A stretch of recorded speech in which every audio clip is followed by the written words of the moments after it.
Ayan mga ka-everyone, ang sarap ng ating niluto ngayon, ang ating, mamaya na po, magpiprito muna tayo. Ayan.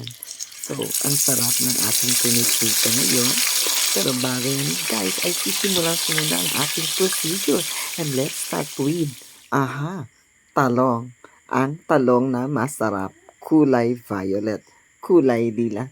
Kaya ang gagawin natin is ihahap muna natin yan siya. Tingnan natin kung may bulok ba o wala. At kung wala, ayan, slice na yan ng kalahati. Okay, so ayan, isa-isahin natin yan guys, paliliitin natin at panoorin niyo ang video ito from start to end para malaman niyo kung paano ito iluluto. Okay, so ayan, so ubos na lahat guys at i-ready na natin ang ating kawali at lagyan natin siya ng water, ang H2O. Okay, so ayan, pagkatapos ilagay na natin ang ating sliced na talong. Ilalaga natin yan at para mas madali, takpan natin yan siya guys. Okay. At ayan, kukulo na yan. Okay, so ayan. So, kukulo na siya. At tansyahin nyo guys na hindi siya malalata. Okay, so ayan, pag ano na siya, cook na, well, ilagay niya yan sa ating salaan at kunin na yan, hanguin na yan ang ating luto na talong. Okay? So, ayan. So, maglalaway ka guys kung mapapanood mo tong video na ito. At very simple lang ito guys. Itong ulam natin is pangtanggal umay to. Kung kayo ay mahilig sa mga karne at nagsawa na kayo, well, ito naman ang ulam na para sa inyo. Okay? So, ayan. So, ilalagay na natin yan sa ating plater. Okay? Delicious. Oh, ayan. May ano pa yan, moist at may pa usok-usok. Okay, so, ayan guys, so, ang gagawin natin na is mag-slice na tayo ng ating mga ingredients. Unahin natin ang ating bawang. Okay, so sunod dyan is ang ating napakamahal na sibuyas, 10 pesos din lang yun. Kalain nyo, ang liit-liit, pero ang mahal. Kaya ang gawin natin is magiging, kuripot tayo kasi half lang ng lulutuin. At ito naman mura guys. Itong ginger na to. Okay, so 20 pesos lang ang kilo. Okay, slice natin yan. Okay, so hindi ako kontento kaya pinaliit ko ang slice. Okay, so ayan. Okay, so kung napapansin nyo guys, meron tayong lemon sotil. Okay, so ang ginagawa ko ngayon is nilalagay ko ng mga ingredients natin sa ating naka-plated na talong. Okay, so i-squeeze na natin ang ating lemon sotil. Okay, so ayan, perfect yan guys. At huwag niyo itapon ang lemon sotil na yan guys. Set aside niyo lang yan sa tabi ng ating ginagawa ngayon. Okay, yung talong. At lagyan natin ng dato puti vinegar. Okay, so depende sa inyo guys kung marami ba o konti lang yung vinegar nilalagay nyo. Okay, so after that is